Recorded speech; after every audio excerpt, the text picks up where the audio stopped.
la familia de la fitopatología, como lo está haciendo. Que hubiera comentarios anecdotarios, porque no podía ser de otra manera. La historia, sí, la historia es esencial, pero la historia se nutre de personas, y las personas somos humanos. Entonces, pues lo que vamos a hacer hoy es, como hemos ya previamente dicho, honrar a personas que impulsaron la fitopatología ya por más de 65 años, ya 65 años, ¿no? Pero nosotros nos vamos a esforzar por otros, no sabemos cuántos años, pero no solos, sino con las nuevas generaciones. Pero estamos convencidos que ese impulso requiere conocer esto. ¿Quiénes fueron? Ese núcleo que impulsó la fitopatología era un núcleo que tenía un impacto en la visión política del país en ese momento. Que el ejemplo es este edificio. Este edificio fue construido originalmente para fitopatología. ¿Sí? O sea, había una capacidad de gestión y tenía un impacto político. Se percibía ya desde los orígenes que la fitopatología era esencial para la sanidad de los cultivos agrícolas. Lógicamente, la entomología era otro componente importante, pero la fitopatología, el núcleo de fitopatólogos tenía una capacidad de impacto y de gestión que permitió esto.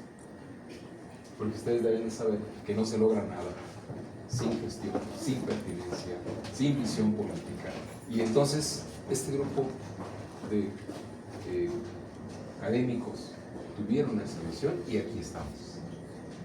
Entonces sentimos que como comité académico, que este 65 aniversario no podía omitirse sin reconocerlos.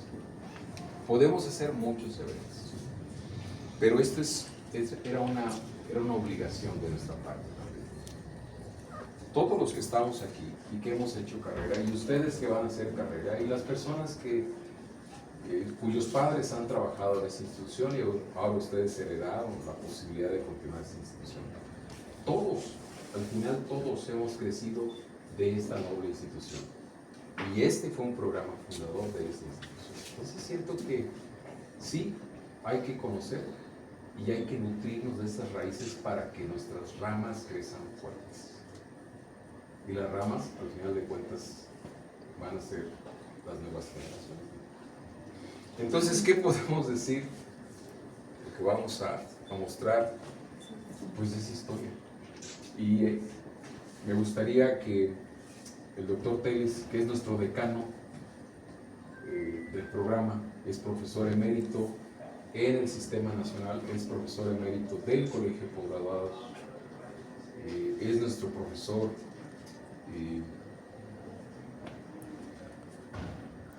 pues decano,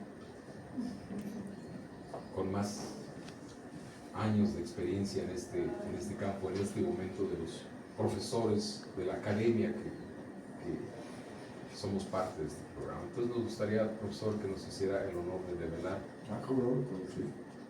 Y a partir de ahí, pues, los invitamos a que platiquemos.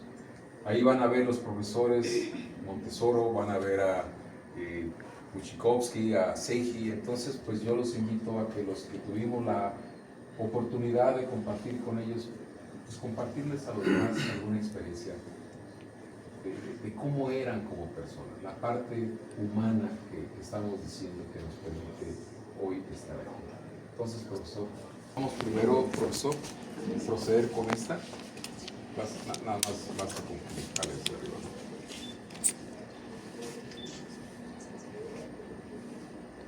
Si no me llevo el cuadro.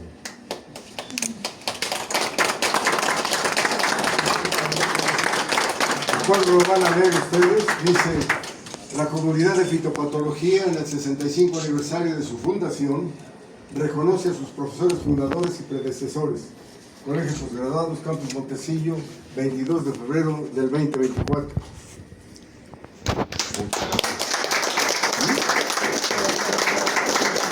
Y yo quiero dejar pasar la oportunidad de reconocer a nuestro coordinador, Gustavo Mora, por su dinámica, por su interés en que esto se extienda y que sea conocido por todos los que integramos este hermoso posgrado.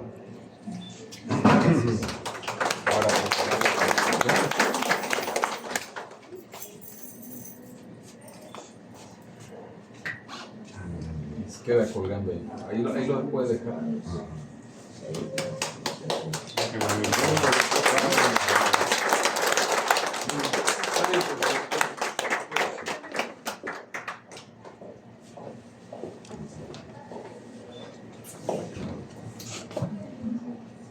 Pues miren, este es nuestro panel, como dice aquí, de profesores fundadores y predecesores. Aquí hay dos generaciones, la generación de los 50, 60 y los 70. Están en orden cronológico desde los primeros que llegaron para iniciar el programa. Estamos hablando de... Aquí van a encontrar en sus respectivas identificaciones el área y los años en que estuvieron y el área que desarrollaron y que impulsaron en nuestro programa. Yo no tuve la fortuna de conocer a Tierra Fría, profesor, ¿usted lo conoció? Entonces ahorita vamos a abrir a esa serie de comentarios. Él estuvo en el 59, nuestro programa se fundó en el 59. Interesantemente también tenemos a un profesor muy entusiasta de Estados Unidos, el doctor Stagman, que por cierto nuestra biblioteca, cuando teníamos, antes de que se movieran la información bibliográfica a nuestra biblioteca enorme, nuestra biblioteca se llamaba Stagman, si mal no recuerdo, ¿no? Sí. Era en honor a este investigador que en realidad trabajaba en Estados Unidos, pero en ese entusiasmo que les comentamos, pues no podían dejar la oportunidad de participar en ese núcleo fundacional de la fitopatología. Si ustedes buscan la historia de las rollas en Estados Unidos, es un referente en lo que concierne a rollas de cereales. Luego tenemos al doctor Moisés Telis Ortiz, también en el 59. Entonces ya estamos hablando de profesores del núcleo fundacional de la fitopatología. Moisés Telis, hermano del doctor Daniel Telis, él estaba impartiendo el área de bacterias. Llegó a impartir el área de bacterias. Perdón, en el caso de Stagman, en el área de genética. Bueno, y aquí en el 60, un año después de la fundación, llegó Jorge Galindo Alonso. Ustedes deben de saber que, si ustedes perciben, todos son grandes personalidades. No se construye una carrera científica sin una convicción en la personalidad. Y si alguien denotaba eso con claridad, en principios y valores, era el doctor Galindo. El único fellow que tenemos en la Sociedad Americana de Fitopatología. ¿Alguien sabe, algún estudiante sabe los aportes del doctor Galindo? Comentario rápido. Un estudiante. ¿Por qué mereció ser fellow de la Sociedad Americana de Fitopatología?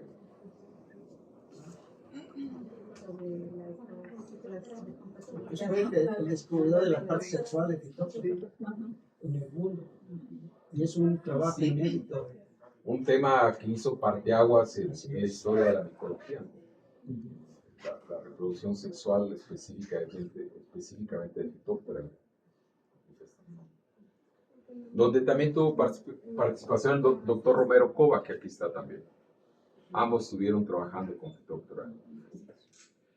Para nosotros, yo lo he comentado en los cursos, es obligado que conozcamos Phytophthora infestans en la historia de la fitopatología. Y nosotros tuvimos al menos 2 investigadores que participaron y que aportaron sustantivamente al conocimiento de Phytophthora infestans. Un tema que tiene actualidad, un tema que está empujando mucho en el tema de evolución genética. Y aquí se inició, ¿no?, con la reproducción sexual. Tanto el doctor Romero como el doctor Galindo fueron estudiantes de posgrado de la Universidad de California, Campus Riverside. El doctor el Galindo y Romero se prepararon en hongos. Cuando regresaron, no había virólogo. Por lo tanto, el doctor Galindo se dio al doctor Romero la posición para micología y él inició todo lo que es el programa de virología. Y llegó a trascender y a trabajar con viroides, fue de los primeros, y a traer a los expertos en viroides. Y tuvimos la oportunidad de tenerlos y recibir conferencias de ellos. ¿Sí? Y ya después el doctor Galindo se dedicó a puro virus. Entonces, como decíamos, si alguien mostraba esa personalidad y ese compromiso y que imprimió en este grupo de predecesores, digamos, de los fundadores, se imprimió una disciplina y una dinámica que todavía hasta hoy prevalece en, creo que la mayoría de nosotros. Por ejemplo, en mi caso, a él le gustaba vestir formalmente. A él le gustaba eso. Yo se lo tomé al doctor Galindo.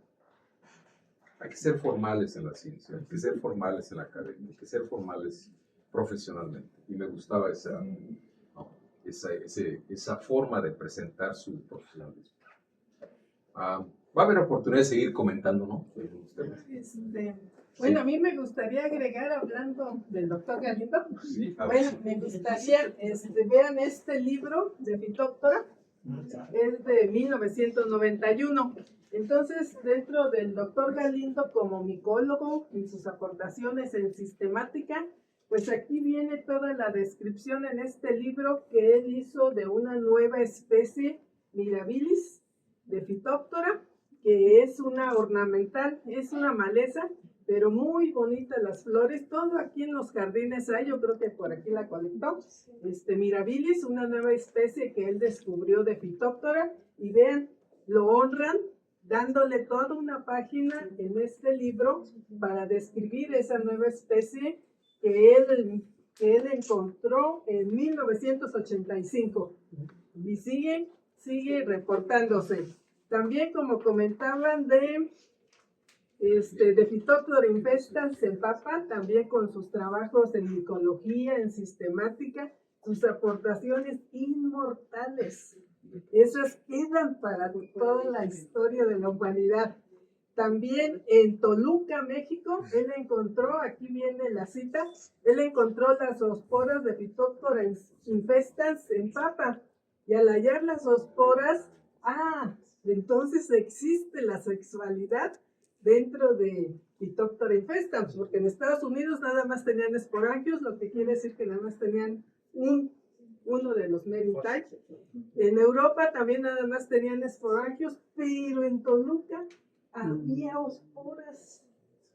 Entonces él se inmortalizó también, 315 citas lleva este descubrimiento que él hizo y lo publicó en Phytopathology en 1958. Fíjense, Phytopathology, que actualmente es todo un reto publicar en esa revista. Tiene que ser de la máxima calidad científica para publicar ahí, y en 1958 él lo hizo. Imagínense toda la solidez de sus investigaciones, y después siguieron otros trabajos que hizo, por ejemplo en 1960, ya describiendo específicamente los meningitis, haciendo experimentos en su laboratorio, y también los publicó en Phytopathology. Entonces, esta es la otra faceta del doctor Galindo como micólogo con especialización en sistemática, para que nos inspire.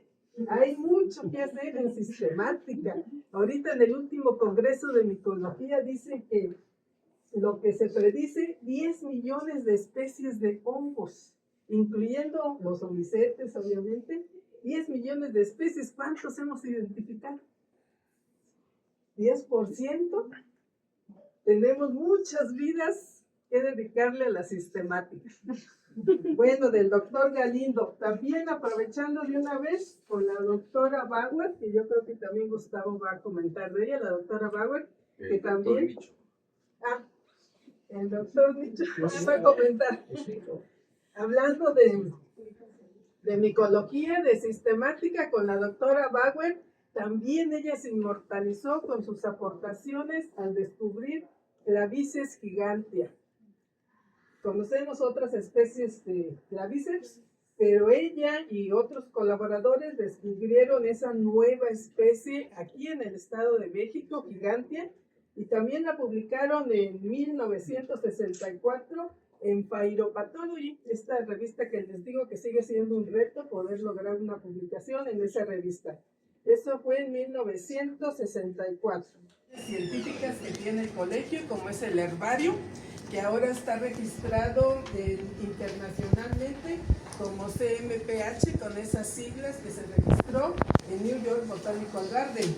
Y también fue el fundador de la colección que se tiene de cultivos puros, de micología también. Entonces a él le debemos esos avances científicos que son el fundamento de la sistemática para el estudio de cualquier especie. Hay que depositarla en las colecciones y ahora actualmente pues también hay que depositar la secuencia. Bueno, esas son sus valiosas aportaciones con las que se han inmortalizado estos personajes en micología, en sistemática.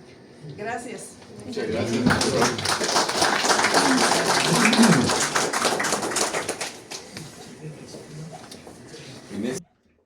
En esa línea íbamos acá con virología, llegábamos al doctor Carlos de León. No sabía que el doctor Carlos de León estuvo con nosotros otra vez en los lentes, desde los 60. El doctor Carlos de León estuvo en el 66 en el área de virología. Después, ustedes saben que regresó en el 2004 hasta el 2023 en el área de fitopatología. Él era el responsable de conceptos. Hablar del doctor Carlos de León es otra vez entrar a una historia muy grande, ¿no? Sobre todo en tema de maíz. Fue un ícono en el CIMIT, un irreverente de las políticas del CIMET. Era un investigador que siempre expresaba sus ideas a toda costa, ¿no? Eso solo se puede hacer cuando se tiene autoridad científica, autoridad profesional. De otra manera no es posible. Y él fue muy consecuente. Incluso su jubilación llegó cuando él estaba siendo aceptado en el Sistema Nacional de Investigadores. Tenía reticencias para aplicar el Sistema Nacional de Investigadores. Casi lo obligamos, una serie de profesores, porque tenía una gran trayectoria. Y a pesar de ingresar al sistema, él dice: yo quiero retirarme, creo que ya se cierran los ciclos. Deje una anécdota interesante. Cuando llegó Carlos de León, cuando solicitó ingresar al colegio, yo me opuse a eso. Y está Sergio por ahí. Sergio sabe que yo me opuse a eso. Y pues son de esas anécdotas. ¿Y por qué me puse a eso? Porque dije, él se terminó su ciclo en el CIMIT y ahora quiere abrirlo en el colegio. ¿Qué nos va a aportar una persona? Tengo que hablar como es. Pues desde 60 años, no sé a qué edad llegó este señor. Joven, ¿verdad? Ahora decimos, ya nos alcanzó el destino. No, pues la gran sorpresa es que fue tremendamente trabajador e inagotable. Y nos dio la muestra a muchos jóvenes de su constancia. Era el que mantenía siempre los experimentos en el cuarto frío. Venía en vacaciones, siempre lo encontraban. Era una persona con un espíritu joven, en un cuerpo oñoso, como todos nos vamos dirigiendo hacia allá. Entonces, pues no me apena decir eso. Yo se lo dije: doctor, yo me opuse que usted llegara. Yo quería que llegara alguien joven, pero usted me demostró que la juventud no necesariamente implica capacidad de producir y de hacer cambios, ¿no? Ustedes saben que generó antes de retirarse varias variedades de maíz y las donó al colegio. Y puso nombres de secretarios de acá. Interesante, ¿no? Bueno, entonces, el doctor Carlos de León actualmente, pues, a raíz de su infección de COVID, creo que empezó a minar su salud muy fuertemente. Bueno, entonces, ya hablamos del doctor Cova, de Montesoro. Llegamos a Montesoro. Montesoro estuvo aquí en el 69. ¿Sí quieres? Yo creo que el doctor Romero falta mucho. Falta su Sí, libro sí, icónico. No ha habido ningún referente en micología como es su libro, su libro. el que sacó en parestología. Pues sí, pero lo sacó para la citología, pero lo reestructuró en el colegio. Todo, prácticamente el 90 y tantos por ciento lo hizo el colegio. Entonces creo que hace falta Deberíamos rescatarlo. mencionarlo. Ya que dicen de libros, la doctora Bauer acaba de donarnos su libro para que la sociedad mexicana lo reedite, ¿no? Con actualizaciones, sin ningún interés en regalías. Así es la doctora Bauer, por eso queríamos que estuviera acá. Y ahora que dices del doctor Romero, pues a lo mejor deberíamos buscar poner esa información de personas valiosas a una perspectiva moderna y apoyar los que estamos activos en ese proyecto. Por lo pronto la doctora Bauer ya aceptó. Si ustedes revisan su libro, Sergio, tú me decías, cuando uno ve el libro de la doctora Bauer, es interesantísimo. No hay otro referente de patología básica. Necesitamos actualizar a partir de ese núcleo. Entonces sí, no estamos siendo justos con el doctor Cova. No sé si tú quieras comentar algo del doctor Romero. El doctor Romero, adicionalmente, cuando él ya estaba jubilado, donó 2 colecciones de preparaciones de él que están en el área de hongos. ¿De nosotros? Sí, están en la colección. Qué maravilla. Muy bien. Ahorita comentamos una propuesta para que toda esa información no la perdamos. Montesoro, Daniel, ¿tú tienes alguna información que compartirnos del doctor Montesoro? Director general.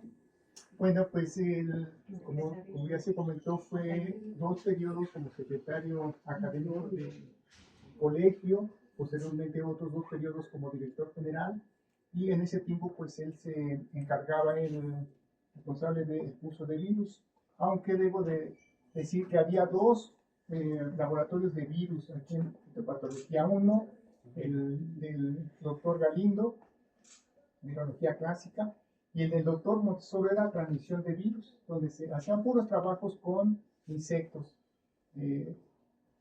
principalmente áfidos. Y el doctor era titular, y algo muy característico de él era su palabra para referirse, como ahora uno de nuestros maestros nos dice Jacintitos, para la palabra de el doctor Montesoro era changos. Era changos, todos sus alumnos eran changos, ¿no? Del doctor, lo que recuerdo, pues muy entusiasta con sus trabajos en áfidos. Él fue uno de los que impuso mucho los trabajos de transmisión por áfidos.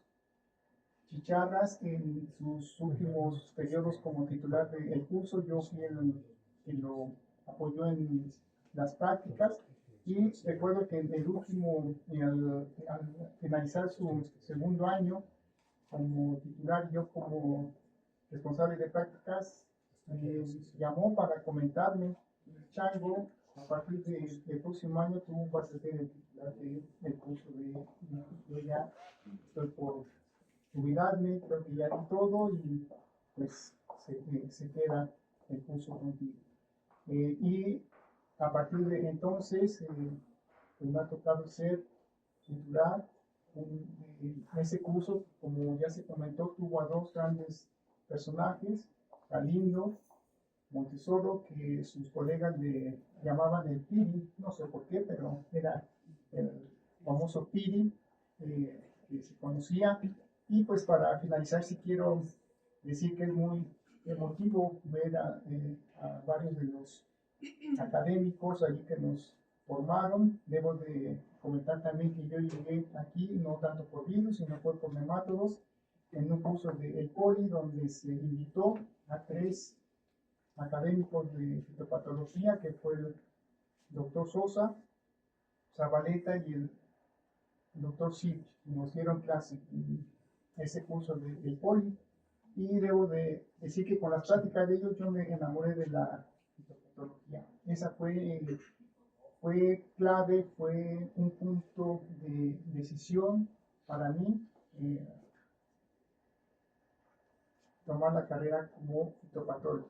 Gracias a las clases, unas clases bellísimas de ellos 3, Pepito Sosa, Zabaleta y sí. Y yo por ellos vine aquí al colegio y posteriormente ya se me llevó para el área de biología, y debo decir que es un gran compromiso, pero también un gran orgullo pertenecer a esta familia de fitopatología dentro del Colegio de Posgraduados.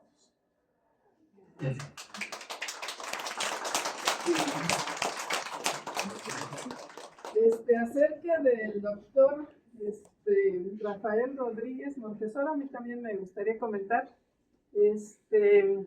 por más que se profundice en la ciencia básica, por unas palabras que él nos dijo, nunca hay que perder de vista el control. ¿Cómo voy a aplicar esos conocimientos para el manejo de la enfermedad? Yo estaba tomando este curso, el curso de inclusiones virales con la doctora Elizabeth Cárdenas. Yo estaba tomando el curso y al cierre del curso él fue a clausurar el curso y ya nos comentó allí, aprendieron mucho, profundizaron mucho, pero ahora, ¿cómo lo van a aplicar en el control de virus? Todos dimos la vuelta, ¿qué? Y nos fuimos con esa tarea. ¿Y ahora qué voy a hacer para ayudar al control de las enfermedades virales con este nuevo conocimiento que adquirimos? Entonces fue una de las facetas también del doctor Rafael Rodríguez. Gracias, sí.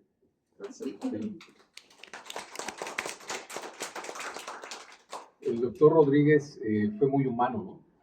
A pesar de que compartían áreas con el doctor Galindo, creo que nunca hubo conflictos entre ellos. El doctor Galindo, el doctor Rodríguez Montesoro era una persona muy tranquila y sabía comunicar. Él estuvo en mi examen de maestría y en algún punto me dijo, vea la página no sé qué, cómo cometió esa burrada. Pero lo decía de una manera que no dolía. Si yo lo dijera, pues duele, ¿verdad? Entonces yo pienso, es cierto cómo cometí esa cuestión. Las prisas de irme al doctorado, estaba corriendo, sacando la tesis porque ya me urgía por irme, yo quería ya ir. Él me puso los pies en la tierra, que las prisas a veces nos llevan a errores que quedan escritos y que pues se arrepiente uno terrible. No somos infalibles. Entonces, pero no dolió. Solo dio el orgullo y la dignidad, pero nunca se me olvidó. Bueno, entonces, de Bauer. Nicho, ven para acá, platícanos de Bauer. No, desde aquí. Ella dijo que iba a venir, Nicho, por cierto, ella dijo que iba a venir, ¿verdad? ¿Janet? Sí. Bueno, está por venir. Yo en primer lugar, reconocer tu trabajo. No, sé que en su momento hiciste sufrir a Janet porque ella actuó como detective para conseguir toda esta información. Y vamos a llegar a eso. Sí. Entonces yo quiero reconocer en primer lugar la labor de ella porque nos ayudó mucho tiempo. Sí. Entonces ahí está. Y qué bueno que le diste seguimiento. Nosotros ya no pudimos. Un comentario respecto al doctor Galindo, incluso él, es cierto, nos tenía ahí hasta en la noche, nos daba citas para hablar con él. Me tocó trabajar con él y con la doctora Bauer, entonces pues, los conozco muy bien. Y a la doctora Bauer es de reconocer que además de una buena administradora, en la parte científica es la pionera en trabajar con aeropoluantes en cultivos básicos y en especies forestales. Y junto con el doctor Tomás Hernández Tejeda fueron un equipo que dedicó su vida a este tipo de estudios, además de los que ustedes ya comentaron, ¿no? Entonces, y su calidad humana, pues, era increíble, y yo también estoy por culpa de ella aquí, ¿no? Simplemente ellos me formaron en esta área de patología forestal y luego me mandaron a estudiar tanto la maestría como el doctorado, pero fue por el impulso de ellos dos. Entonces, ahí está otros puntos a su favor. Y bueno, eso sería todo. Enfatizar que Bauer impulsó el área de aeropoluantes, ya lo dijiste, pero esa área no la hemos vuelto a retomar. Abióticas en general es algo que se ha descuidado. Y la doctora fue pionera en ese tema. La doctora fue una de las primeras maestras en ciencias mujeres en México. Y continuó después sus estudios, ¿no? Pero fue de las primeras maestras en ciencias que tuvimos. El doctor Rodríguez Vallejo también fue también de los primeros maestros en ciencias en fitopatología. ¿Dónde? En el extranjero. Muy bien. Entonces, tenemos al doctor Carlos Sosa Moss, otro personaje muy fuerte, un personaje con una gran presencia, una gran capacidad histriónica para impartir cursos, una personalidad avasalladora en donde quiera que se paraba, hablaba varios idiomas, muy culto, le gustaban las plantas. La panadería. Muchos temas, ¿no? Entonces, hablar de Sosa Moss, por cierto, hay una escuela en su pueblo de origen que se llama Carlos Sosa Moss, ¿no? Eso es la secundaria. ¿No? Fue difícil encontrar la foto, ¿no, Janet? Dificilísimo. Buscábamos las familias. Es sorprendente ese tema que hablamos de la historia, de las raíces. Parecería que lo que importa es el futuro, pero la raíz en la ciencia es nuestra esencia. No podemos perderla. Entonces vamos a retomar ese tema, ¿no? De Carlos Sosa Moss, ¿alguien quiere comentar? Sí, yo quisiera... Adelante, profesor. Yo tuve la oportunidad de venir al colegio de posgraduados pues en 1965. Y eso porque yo era profesor de la Facultad de Ciencias y uno de mis estudiantes me dijo que se daba un curso de nematología agrícola en Chapingo. Yo no sabía ni dónde estaba Chapingo. Entonces, ese año vine y afortunadamente mi compañero de laboratorio de las prácticas fue el doctor Fuchikowski. Y entre los dos sacamos el curso adelante. Y una de las virtudes que tenía precisamente el doctor Sosa Moss era su habilidad, era una habilidad comunicadora. Él tenía esa virtud de motivar a través de las clases que él daba. La verdad, para mí, fue una de sus grandes fortalezas. Y ya después, pues, yo ya inicié la maestría en el 74, precisamente trabajando ya exclusivamente con el escuelas de plantas. Y a través de los años, pues, tuve la oportunidad de convivir con él y de pues, platicar y inclusive fuimos de los primeros que detectamos por primera vez la presencia de Afrelicosis semicosa allá en Villagrán. Entonces, para mí fue motivante conocer a un personaje como él. Su área, recuerdo que él trabajaba mucho con heteroderidos. Sí, él junto con él. Bueno, una de sus virtudes también fue las relaciones profesionales que tenía. Y en ese entonces, el doctor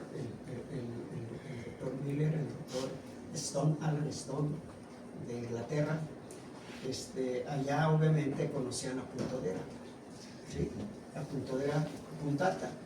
Y cuando se realizaron los muestreos en diferentes partes del estado, principalmente en Chalco, en ese entonces Chalco era eran campos de cultivo de maíz, ahora ya es una ciudad.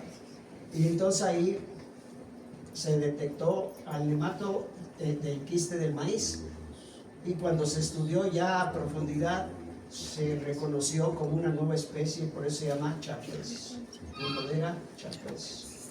Y a través de esas relaciones con el doctor Miller y con el doctor Stone, pues claro, fue un beneficio para nosotros que éramos estudiantes conocer a esos personajes y esos investigadores que obviamente a través de sus comentarios, a través de sus orientaciones, nos ayudaron también a salir adelante. Pero ese fue parte de la historia que yo viví con él. Ahorita que hablaban de nemátodos, solo para información de los estudiantes, hubo un momento en que teníamos varios nematólogos. La doctora que mencionaron, Zabaleta, fue nematóloga. El doctor Telis estudió su doctorado, fue en temas de nemátodos, tilenquios. No, en Gifinema en Durazno. Gifinema americano en Durazno. Correcto. Y luego teníamos al doctor Sosa, al doctor el Prado. ¿Y quién? Montesoro también estudió nematología. Montesoro fue experto y describió especies de un nuevo género en transmitores de virus, el tricodoris, nanotricodoros, alotricodoros. Entonces, ellos son parte de las aportaciones del doctor Montesoro. Quiere decir entonces pues que la fitopatología tiene ciclos, tiene momentos, tiene áreas de gran visibilidad, y sin embargo se tuvo que trabajar para reorientar áreas, porque éramos muchos, bueno, había muchos nematólogos. Quiero decir, yo no sabía, Daniel, que habías venido por los nematólogos, pero yo entré aquí también por nematólogos. El doctor nos había dado clase en Chapingo y pues él andaba buscando un ayudante.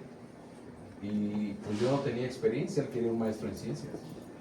Todo lo que tenía era mi historial académico, y entonces llegué y se la mostré y se sacó muy bien en nemátodos. Entonces, en un papelito ya dio indicaciones de que me completara, porque me fue bien en nemátodos. Me gustaban los nemátodos, hacía al doctor Pérez muy atractivo la enseñanza de la nematología, muy práctica. Sí. Quiero comentar que el doctor Carlos Sosa es de los pocos, tengo entendido, que ha sido director de 2 centros. Fue director del Centro de Entomología y del Centro de Fitopatología hace algunos años. Él ha sido el único, creo, que ha sido director. Hay que rescatar todos esa historia. Muy bien, entonces pues ¿también quieres hablar? Bueno, nada más comentarles que me da mucho gusto esta placa, me siento muy orgullosa porque yo fui contemporánea de la doctora Bauer, del doctor Sosa, del doctor Buchikowski, del doctor García, de la doctora Elizabeth, del doctor Cid, del doctor Montesoro, perdón.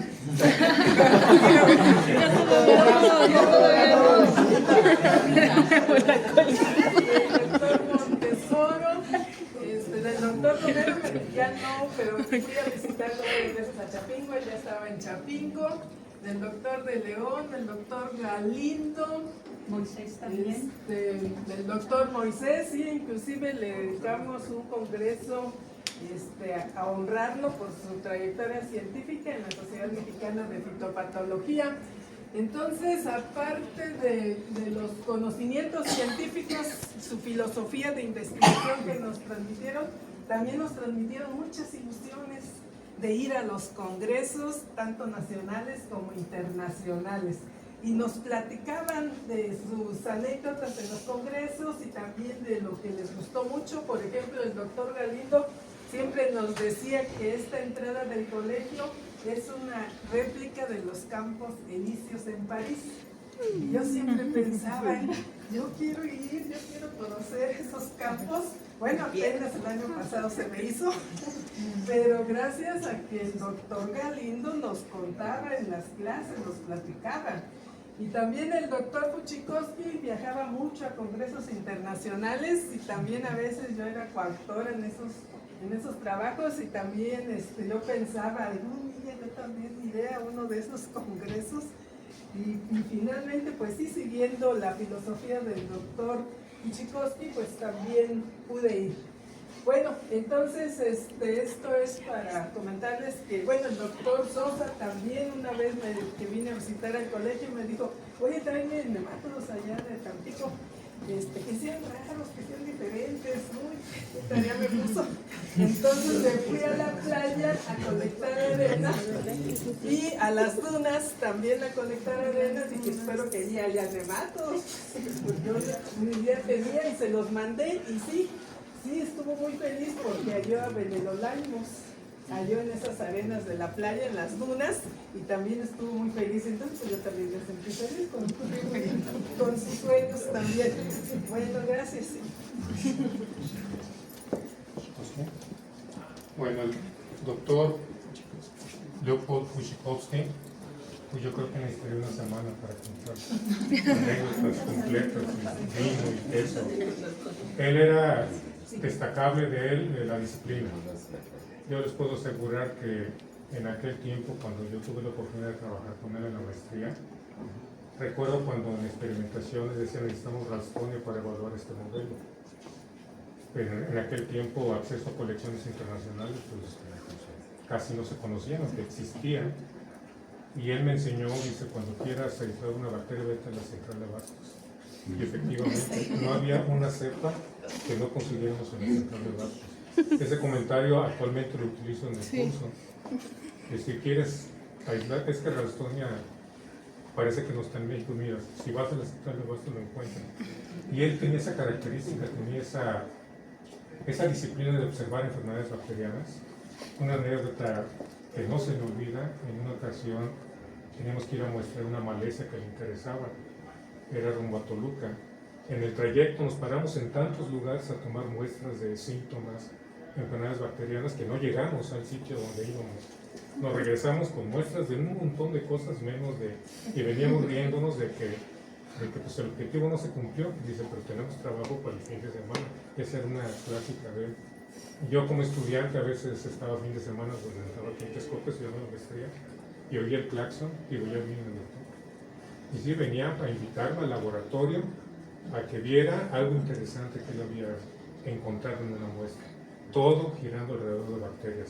Podría decir muchas cosas que él profundizó en investigación, que tal vez no tiene una repercusión en una publicación internacional, pero de ciencia, de conocimiento de bacterias era bastante admirable el tesón que tenía para encontrarlo. Por ejemplo, él fue de los primeros en aislar bacterias de diente de caballo, de Clavíceps gigante.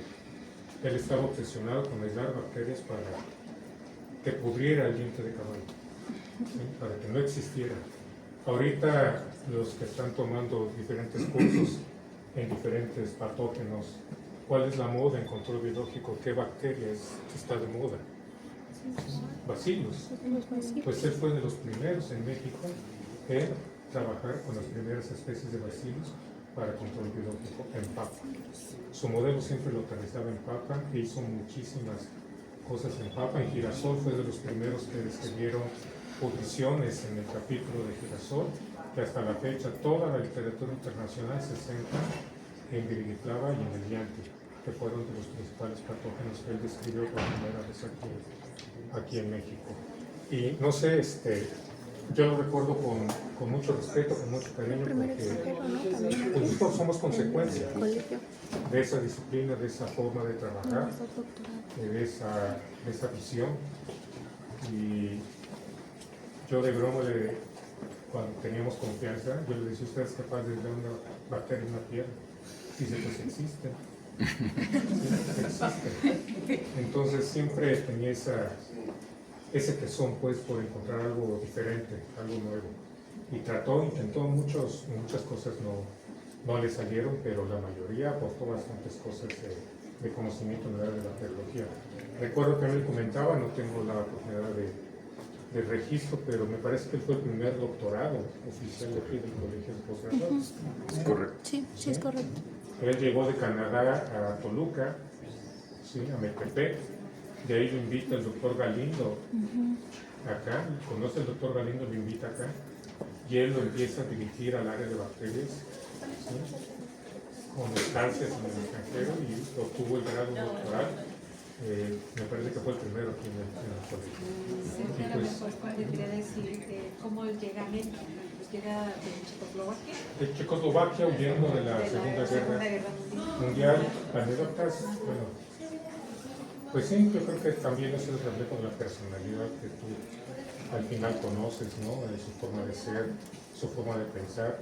Él me comentaba que fue bastante difícil. Toda su familia escondida por mucho tiempo durante la Segunda Guerra, en sótanos, sin luz, comiendo papas crudas, ¿sí? Que fue de las anécdotas, me compartió muchas anécdotas personales, pero de las que más impactan es eso.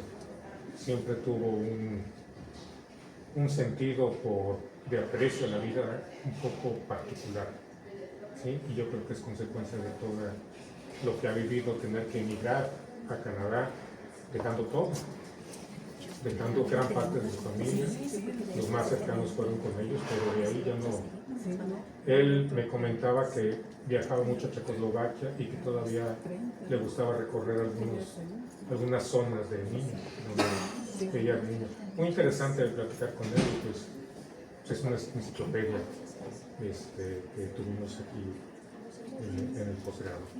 Y no sé lo de Yo los... nomás quisiera complementar del Sí. doctor Buchikowski, era muy simpático. Sí. Contaba unos chistes que aparentemente eran tan simples, Que todos los entendían. pero todo el mundo se reía. Y la manera como los contaba, eso es lo que nos provocaba el reírnos. Sí, era lo Y que efectivamente él fue el primer doctor de fitopatología del programa. Y la generación de ese entonces nos pusimos de acuerdo y le entregamos una placa como el primer fitopatólogo egresado del programa de fitopatología del Colegio de Postgraduados.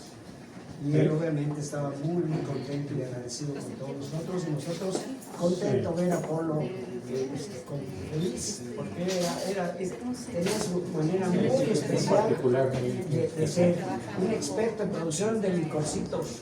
Yo la primera vez que probé su licor de garambullo de la rosa, no lo podía creer, tan rico que sabía, pero él tenía esos anécdotas y esas virtudes.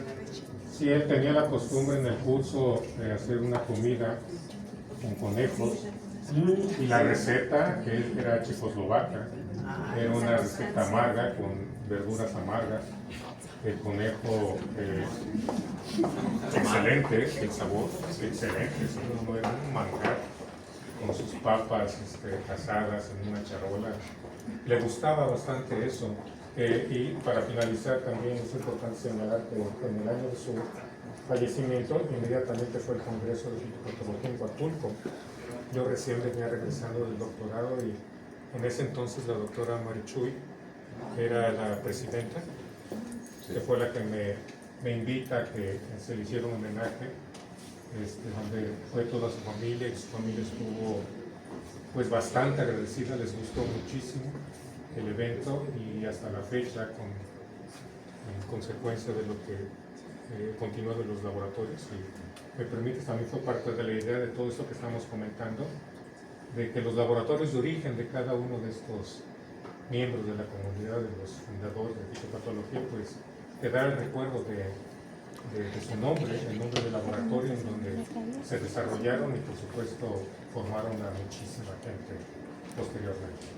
Su esposa era de Toluca, tuvo 3 hijos, Rosesca y Pauluska, y un hijo que fue el menor, el Polo.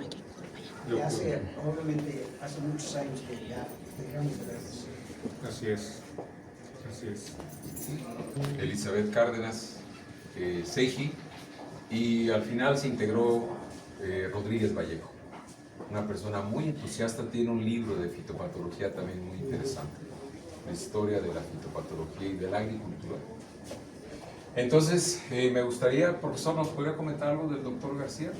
No está aquí, no veo aquí al doctor Remigio Pilar, que fueron muy cercanos al doctor García, pero trabajamos mucho con el doctor García en esas visiones que ustedes nos empezaron a inducir sobre la visión de manejos integrados y visiones holísticas. Pues yo recuerdo a mi querido Roberto García como un colega que se interesó siempre en los patógenos de suelo. Entonces en eso profundizó, en eso participaba en ese curso, desarrolló ese curso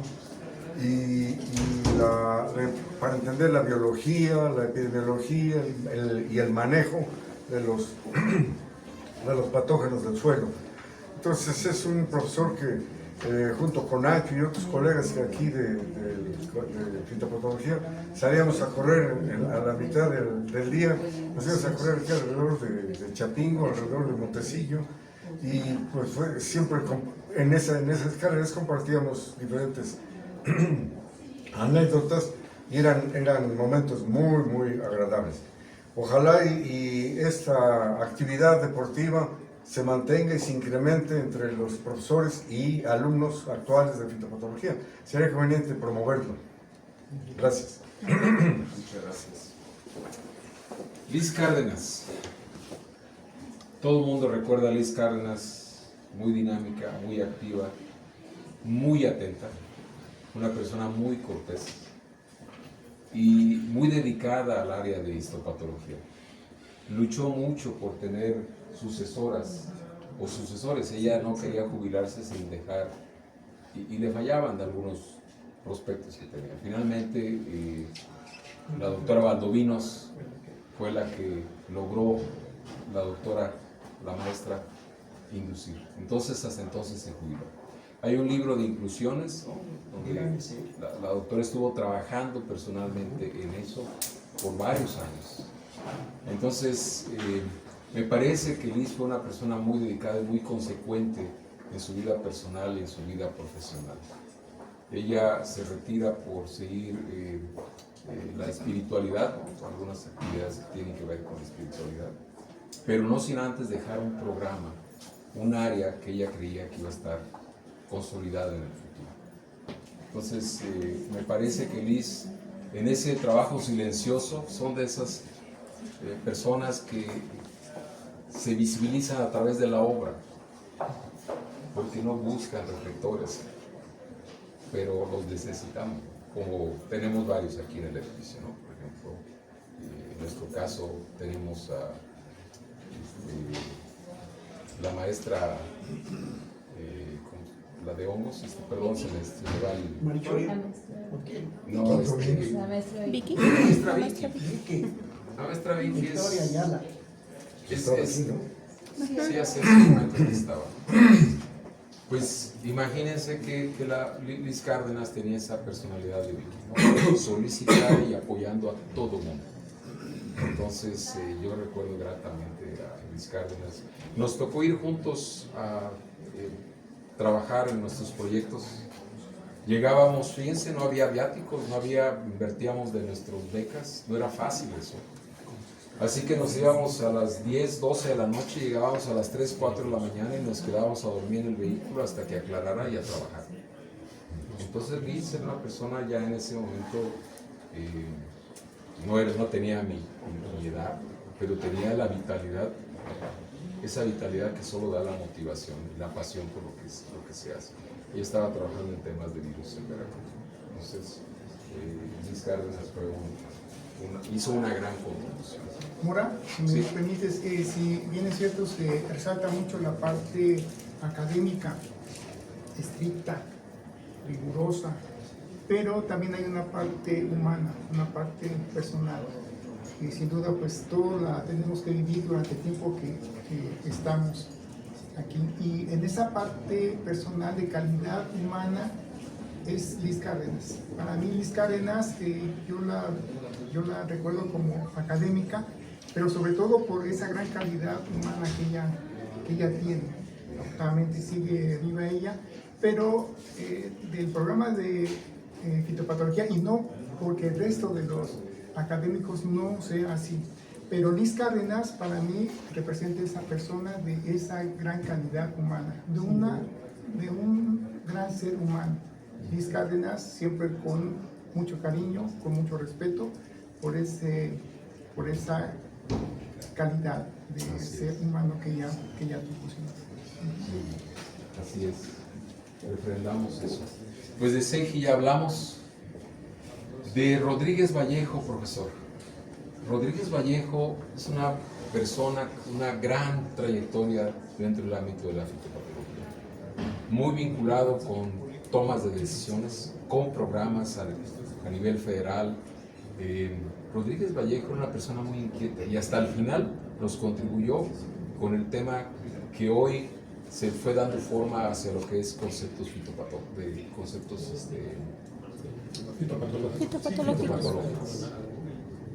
A partir de su libro, él usaba su libro como base y él dejó la semilla y se fue dando ese curso que ahora ustedes conocen, se ha conformado mejor, bueno, con otras visiones, pero su inquietud lo pueden ver en su libro que él publicó en los 90s sobre la historia de la agricultura y de la fitopatología. Y precisamente de ese libro yo tomé el núcleo, aquí tengo, ya estamos cerrando, son códigos QR, hicimos dos, uno en láser, ¿verdad? Y otro en impresión. La idea que vamos a tener con esto de todo lo que hablamos, pues no está todo acá, por supuesto que no. Pero Rodríguez Vallejo era muy metódico y planteó la historia de la fitopatología con varios personajes, con todos los que estamos acá, están acá. Entonces este código QR lo vamos a pegar aquí en la placa y entonces lo que queremos es que todo el mundo pueda entrar a él y ver un poco más y además que contribuya con todo lo que hablamos. Este sitio web que desarrollamos es para que, en este momento no está activado, pero es para que puedan ustedes escribir y aportar, porque la historia se va. Y la historia está en nosotros. Lo que acabas de decir, Dani, el carácter del doctor Fuchikovsky, con su risa contagiosa y simple, sencilla y explotaba de repente, ¿no? Todas esas cosas humanas no están. Entonces es la oportunidad de meter las anécdotas y vamos construyendo al estilo de un Wikipedia de nuestra historia, esas raíces que yo dije necesitábamos tener. Entonces lo vamos a pegar y eventualmente los invito a que podamos incorporar información. Y pues me gustaría ya abrirlo a algún comentario de estudiantes antes de dar los créditos de este panel. Ya estamos para a la 1 para el evento, ¿no? Para 12:20. Estamos a tiempo.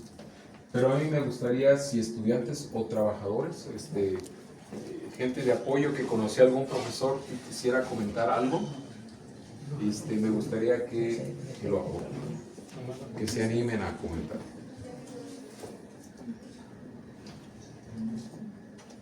Creo que toda la generación de nuestro equipo de apoyo fueron sus papás los que conocieron a los... Son muy jóvenes ellos, ¿no? La representante de los estudiantes, ¿dónde está? ¿Qué piensas de este ejercicio? Ya se nos fue. Yo le dije que le iba a dar la palabra, entonces por eso ya se fue.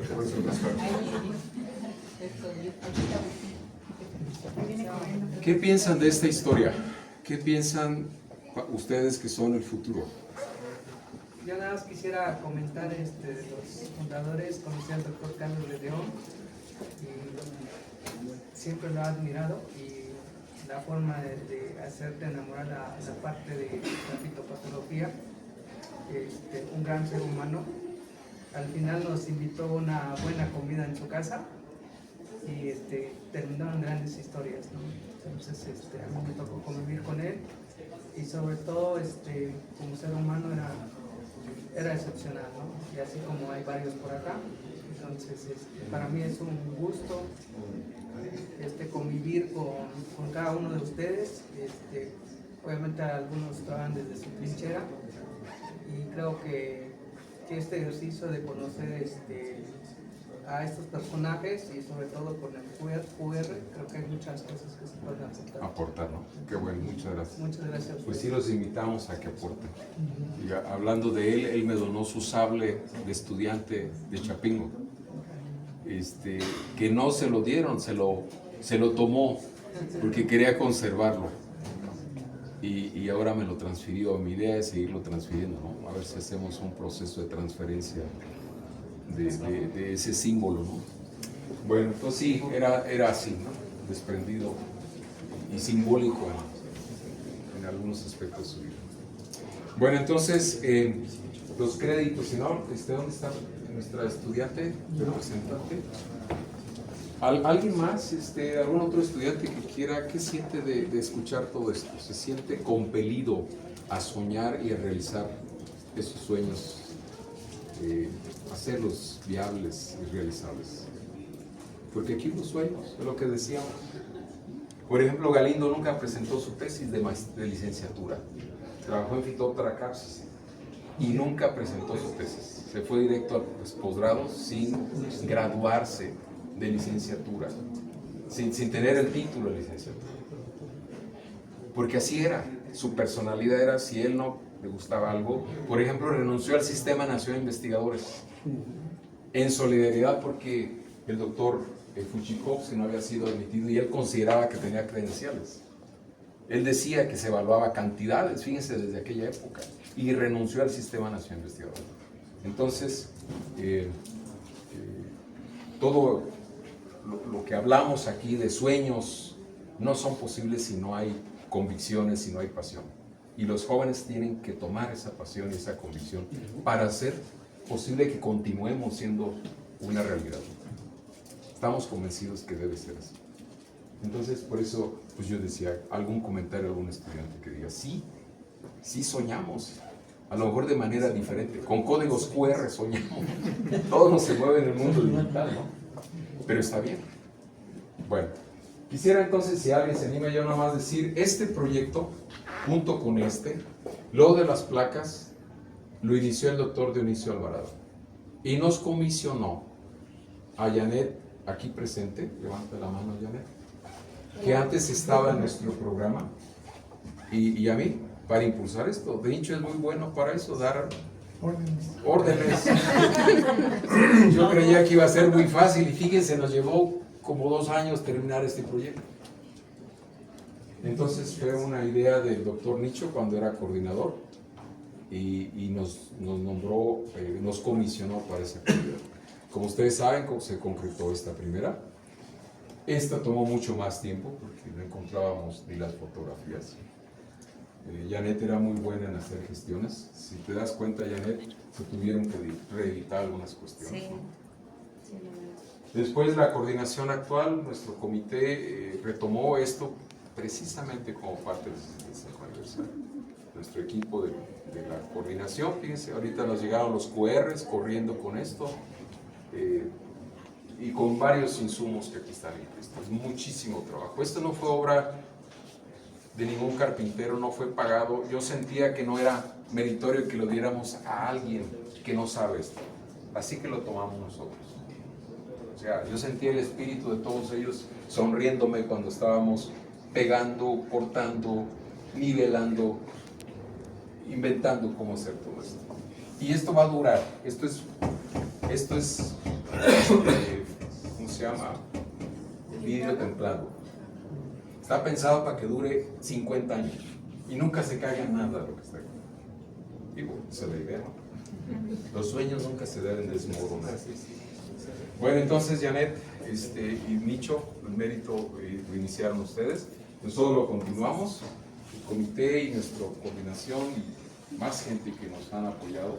Ustedes se dan cuenta, estamos haciendo muchas actividades, hemos tenido mucho apoyo del Colegio de Posgraduados de las diferentes áreas y vamos a seguir trabajando en esa dirección. Entonces, muchas gracias, Janet, por lo que nos apoyaste, y aquí está completado este trabajo. Y muchas gracias, Dicho. Pero la idea original fue de Gustavo. Hay que reconocer. Sí, eso es. No recuerdo eso, la verdad es que... Hay que dar la grabación. No, la verdad es que no recuerdo eso, pero entonces a mi comité, pues les agradezco mucho que nos hayan apoyado en concretáramos esto. Muchas gracias, Mari y Sergio, y Laura y Nancy también por eso. Y gracias a todos ustedes por estar acá. Un evento íntimo, ¿no?